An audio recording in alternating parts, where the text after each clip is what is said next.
You are without doubt the worst pirate I've ever heard of. But you have heard of me. Yes, Jack. Because no one ever shuts up about you. Even though you are one of the most unremarkable pirates from the period. You only ever robbed small fishing boats, your famous flag isn't real, you probably weren't nicknamed Calico, and maybe not even Jack, and the only reason you have any sort of fame is because a fictionalized book from 1724 soy-faced over the fact that you had 2 women aboard your ship. John Rackham was one of the least successful pirates from the so-called Golden Age. His career as a captain lasted 2 months, during which he captured 14 vessels, 8 of which being small fishing boats. It was in fact so unimpressive that when his story was published in 1724, the author had to invent a backstory for him, filled with adventure, mutiny, and a grand escape. In 1728, the old backstory was memory hold, and he was given a completely new one. In spite of his unimpressive track record, Rackham is one of the most remembered pirates. I remember learning about him when I was very young, and he partly inspired the Tintin character, Red Rackham. He also appears in some beloved games and movies, like Assassin's Creed, and of course, Black Sails. And in spite of my hyperbolic intro, I don't actually think this is bad. I don't think we should only remember the pirates who had successful careers, whatever that means anyway. John Rackham is important to remember because he was an abject failure. It gives us an insight into what it was like for most pirates. Especially during this time period, life wasn't easy. At the same time, his spotlight detracts attention from other pirates who either deserve it as much as him, or even more. And the fact that he had a backstory invented for him really says something. When researching John Rackham, most historians pull from a suspicious little book called A General History of the Pirates, first published in 1724. Inside you'll find biographies on some of the greatest pirates, like Blackbeard, Bart Roberts. Funnily enough, it doesn't cover any of the pirates who were pardoned, many of whom were more successful than the ones in the book, likely because they would have sued the author. A similar book called The Buccaneers of America was published around 50 years earlier, and the author got sued for his chapter on Henry Morgan. General History had a lot of embellishment. It was made to sell. It's 18th century pop history. This is why the front page boldly announces the female pirates, Anne Bonny and Mary Read, because it was a big sensation. Female criminals were very popular in period fiction. It's clickbait. But when you get to their actual chapter, you'll find that Read and Bonny are pretty much 18th century stock characters, and their backstories plagiarized from contemporary fiction. The author had to pad out his book and make the flagship characters seem more interesting. This too was likely the case with Rackham. So how do we know these stories to be fake? In several cases, claims from general history can be disproved by other contemporary documents. It claims Blackbeard was married in North Carolina. Marriage records are well preserved, and none exist to verify this. But in other cases, claims in the book can be verified by other sources. The chapter on Stede Bonnet is almost a carbon copy of the document from his trial, for example. General history also disagrees with itself. In fact, a second volume was published in 1728, including an appendix which completely alters John Rackham's backstory and adds some new details like his nickname, Calico Jack. Woodes Rogers allegedly made some contributions to the appendix, so maybe he provided additional details about Rackham. But nothing in John's backstory can be verified, so it might as well have been made up. And Rogers probably didn't care, because the book made him famous and got him out of jail. To better explain the contradictory backstory of John Rackham, as presented in general history, I've drawn up a timeline of the entire Rackham lore, consisting of 5 parts. The first part are the backstories of Mary Read and Anne Bonny, provided in the first volume of A General History. I won't discuss them in depth in this video. The second part is the backstory of Charles Vane, whom Rackham allegedly served as quartermaster. The third part is the Divergence. Volume 1 states that Rackham led a mutiny against Vane, and then went off pirating in Jamaica and Cuba.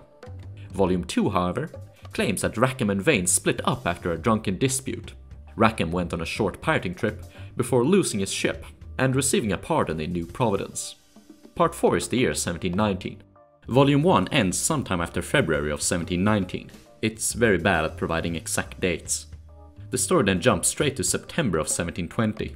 Volume 2, however, explains what Rackham did on Providence during 1719 and early 1720.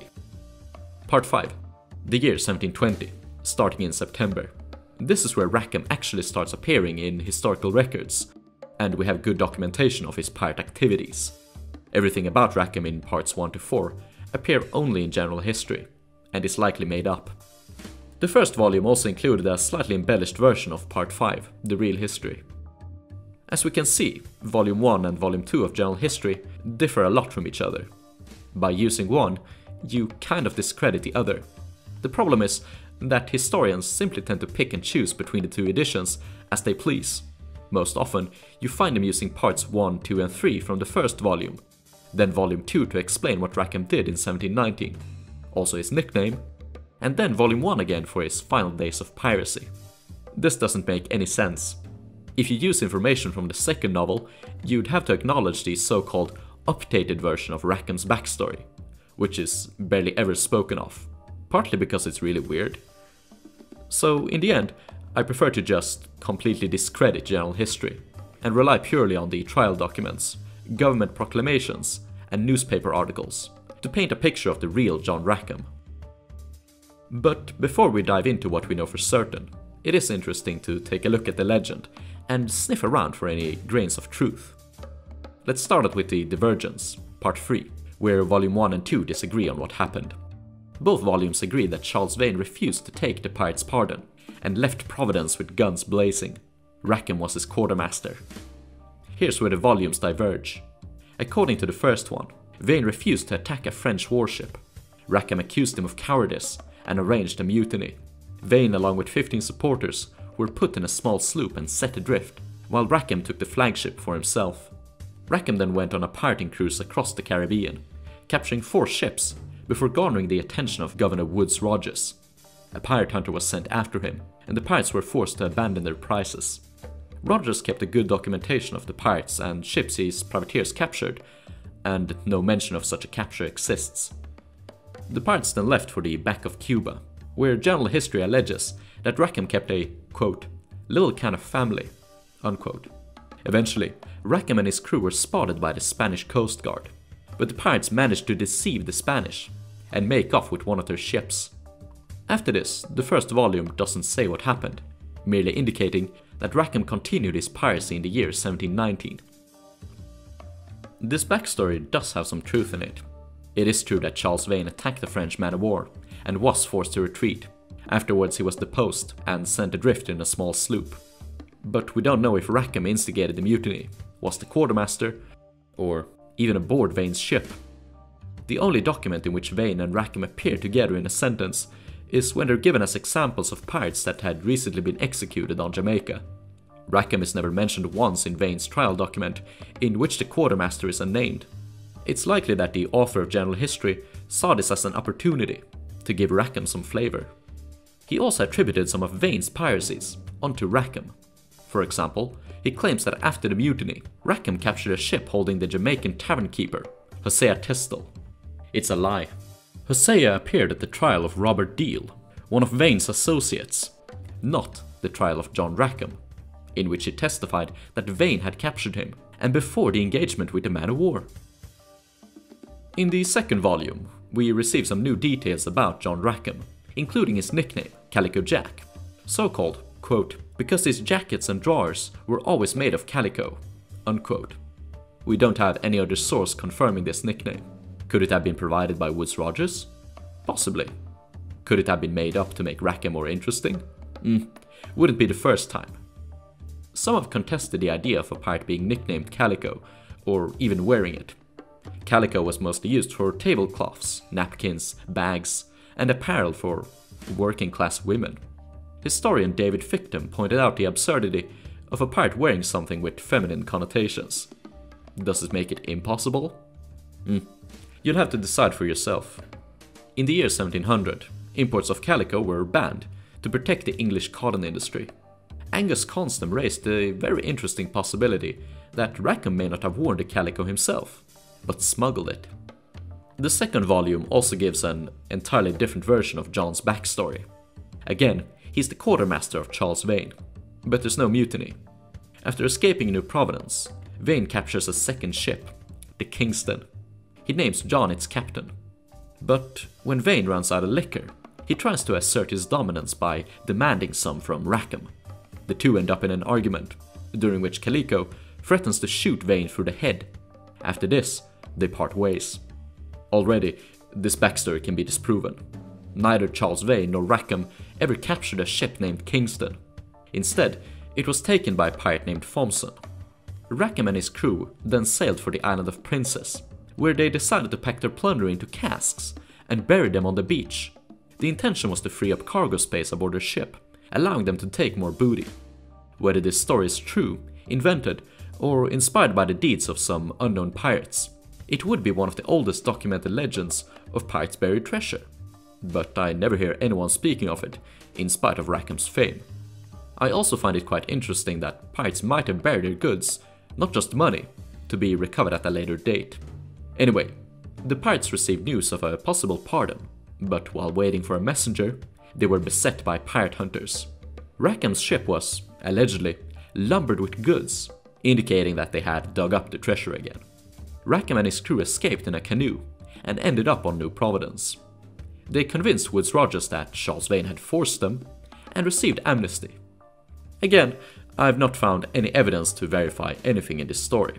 No accounts of these pirates seeking a pardon, no documents of pirate hunters attacking them, no accounts of Rogers pardoning Rackham or giving him a commission, and no one has found Rackham's treasure.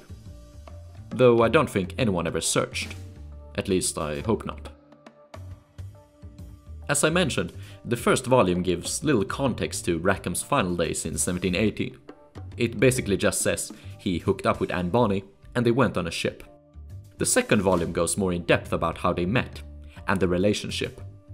After fleeing the pirate hunters and receiving his pardon, Rackham was left with a decent enough fortune. He spent most of his money simping on a local e-girl, Anne Bonny. The problem was that Anne was already married to a man named James Bonny. So John and Anne consulted the governor for a divorce. He refused and threatened to have both of them whipped. So Rackham and Bonny had no choice but to gather a crew, steal a sloop, turn pirate, and escape together. Again, we have no evidence to support this story. We cannot verify the existence of a James Bonny. The backstory excludes Mary Read until they meet her at sea, but we know for a fact that she accompanied them from the get-go. Some of it might be true. Anne and John were probably lovers, but this is a speculation which I'll save for the separate video about Anne Bonny and Mary Read. When reading historical documents on Rackham, it's interesting to see the many ways in which they spelled his name. In an age without formalized spelling, people just wrote stuff how it sounded. Rackham's name was written with and without an H, Rackham, with a U instead of an A, Rackham, sometimes without a key, Rackham. Suspicious. Mom, I want to sail with Charles Vane and John Rackham. Don't worry, son. We have Vane and Rackham at home. Rackham, with an N instead of an M. And someone even called him Rackham, with a W. We don't know when John Rackham was born. Wikipedia claims he was born in 1682, and cites two sources to this claim. Piracy, The Complete History by Angus Constam, and Rackham's trial transcript. Neither of these sources confirmed this birth date, so I don't know where Wikipedia got it from. Mr. McLean, get to work. He appears first on the 5th of September, 1720, when Governor Rogers issued a proclamation, calling for his arrest. According to the proclamation, on the 22nd of August, 1720, Rackham along with several men and two women, Anne Bonny and Mary Read, stole a sloop. They then attacked a boat belonging to James Goyer, Esquire, and a merchant sloop belonging to Captain Isaac. There's a lot to cover in such a simple document. For one, we know a bit about Rackham's close officers. His sailing master, mentioned in the proclamation, was named George Featherston. He was a veteran pirate that had taken the king's pardon in March of 1718. He did not return to piracy until 1720, when he set out with Rackham. Richard Corner was his quartermaster. He's not mentioned in the proclamation, but appears in later documents. Maybe he joined them at Providence and just wasn't documented, or maybe he joined them at a later date. We know next to nothing about him, except that he might have been born in England and was possibly a Wapping cordwainer with a wife and son. Several of his crewmen were named John, same as Rackham. Jack was a common nickname for John, But any one of them could have been called Jack, or all of them, or none at all. Maybe not even Rackham. The sloop they captured was named William. She had a burthen of 12 tons, carried 4 cannon, 2 swivels, and had a canoe for a ship's boat. This sloop belonged to one John Ham, a merchant based in Nassau.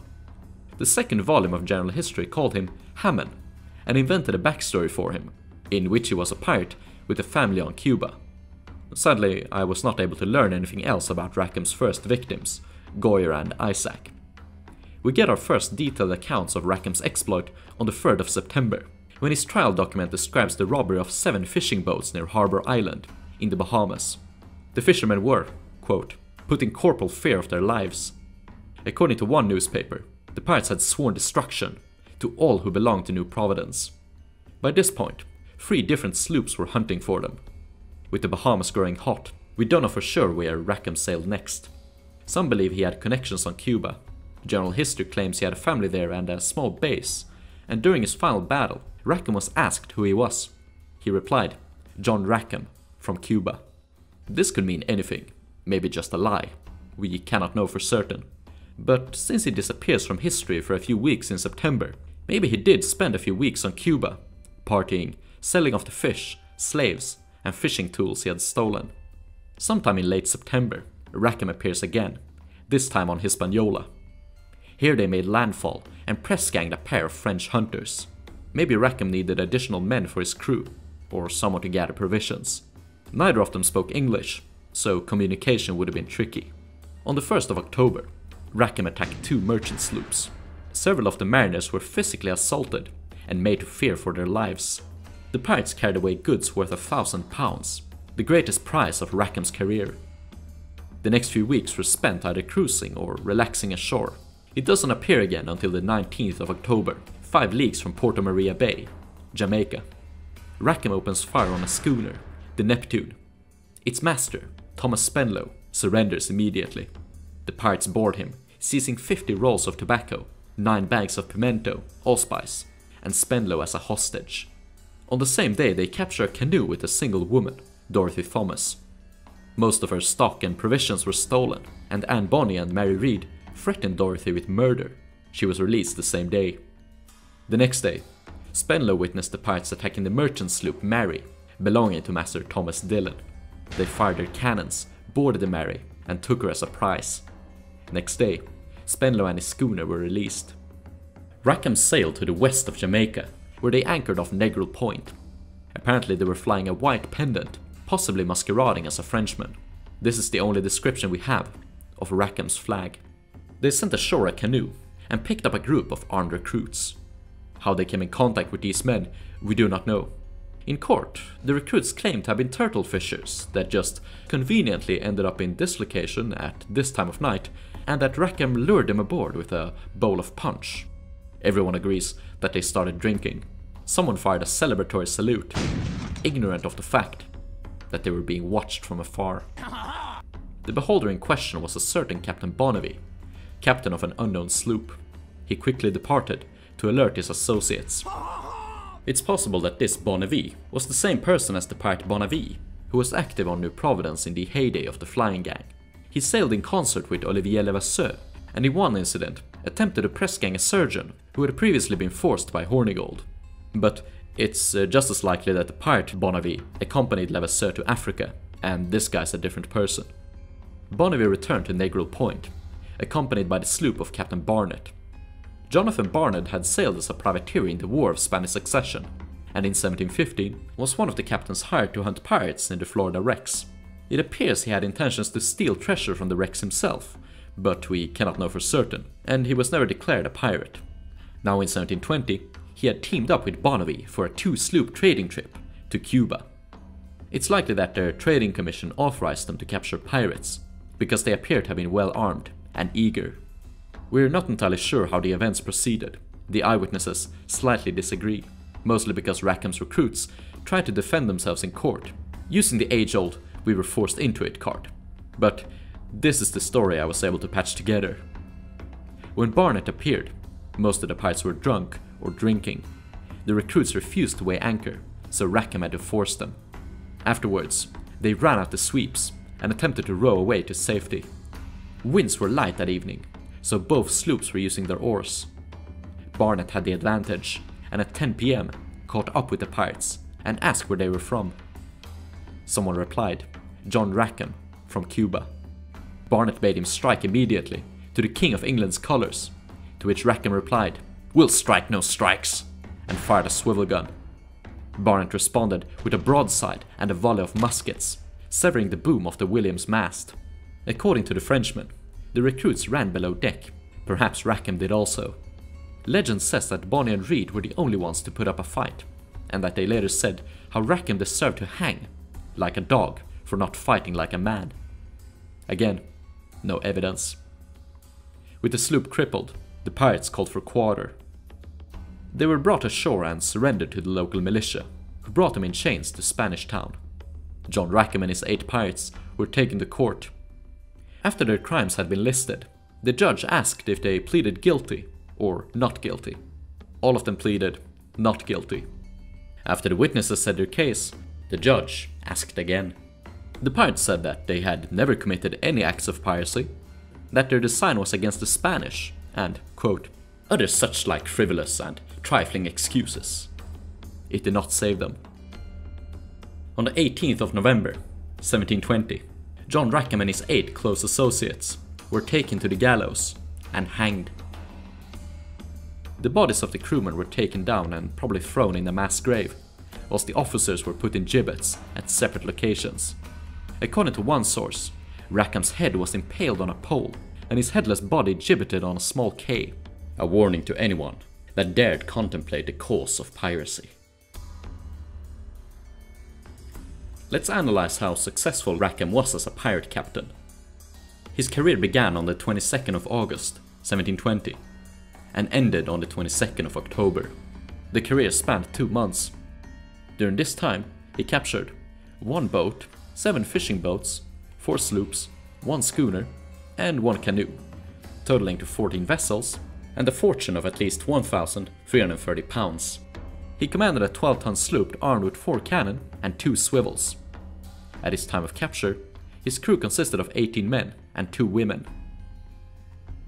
If it hadn't been for a general history, Rackham would have been a footnote, perhaps of special interest because he had 2 women in his crew. He's most known for his posthumous reputation.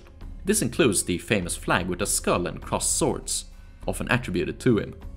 Aside from the white pendant flown at Negril Point, there are no period accounts which describe his flag. One of his victims, Thomas Spenlow, described that Rackham attacked his ship by bearing down aggressively and firing a small arm. A warning shot, basically. These actions were enough to signal his intent, without the need for a flag. He only ever attacked fishermen and poorly armed merchants, who didn't need much to be scared into submission, and none of whom ever put up a fight. Neither does general history attribute any flags to him. Sometimes, general history describes a pirate's flag, or even includes a flag in their woodcut illustration. Rackham does have a woodcut, but there's no flag in it. Neither can we know if Rackham looked anything like this. The picture was made by a European artist that had never met him, nor any pirate, most likely. He's depicted as wearing a coat, silken stockings, a pair of high-heeled shoes, and a feathered tricorn.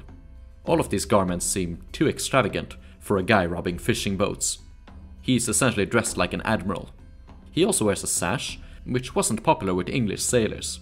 Across his chest we find a large belt carrying a cartridge box, along with 2 holsters for his Queen Anne pistols. These holsters are depicted a lot, but I'm not sure how accurate they are. He also carries a normal pistol, and a large broadsword, a weapon used by pirates on occasion, but he doesn't seem to have a sheath for it. The flag with crossed swords was first attributed to Rackham in a German book about pirates, called Bardbuch des Satans, Log of the Satans.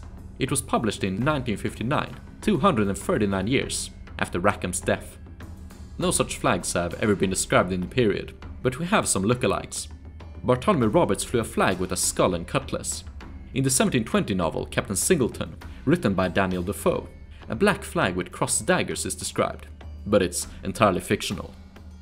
The flag as we know it has very interesting origins. Historian Ben O'Sullill could date it at its earliest, to the 1935 Captain Blood movie. Here it's shown as a skull with 2 crossed arms holding each a cutlass. The movie is in black and white, so it's possible that the flag was actually red. The flag has since become such a staple in Hollywood that people basically take it for granted. Owing to his vivid reputation, it is no surprise that John Rackham makes a frequent appearance in pirate media. I've selected a chosen few to analyze his adaptations, starting with Sid Meier's Pirates.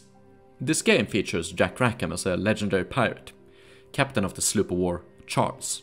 He wields a cutlass, sports a clean shave, long blonde hair, and some fantasy clothes. You can also find the map leading to his buried treasure, so Sid Meier's Pirates is the only work I know of, which leaned into the bit in Volume 2, where Rackham buried his plunder.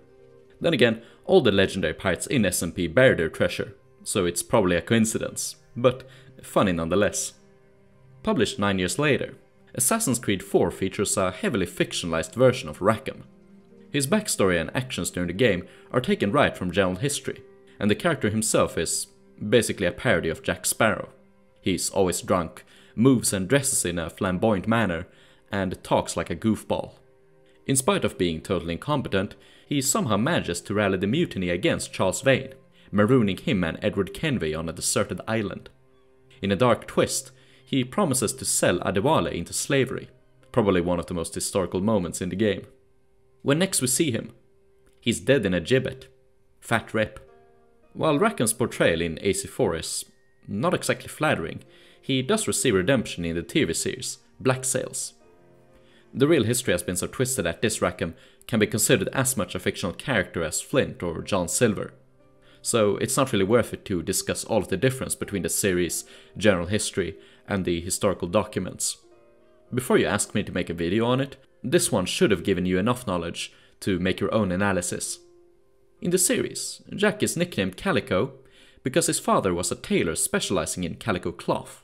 The series also appears to end with Jack beginning something similar to his real-life career, making it seem like the series is just one big hypothetical background, same as the one presented in general history.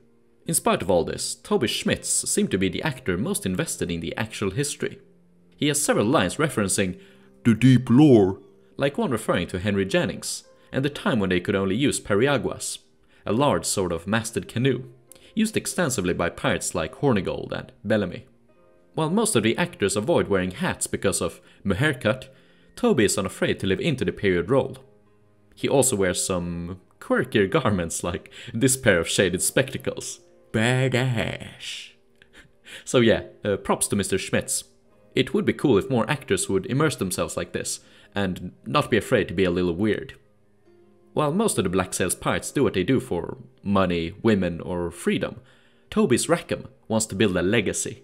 This struck me as some sort of meta-commentary on the nature of pirate history, its relation to media, and of course, the real John Rackham.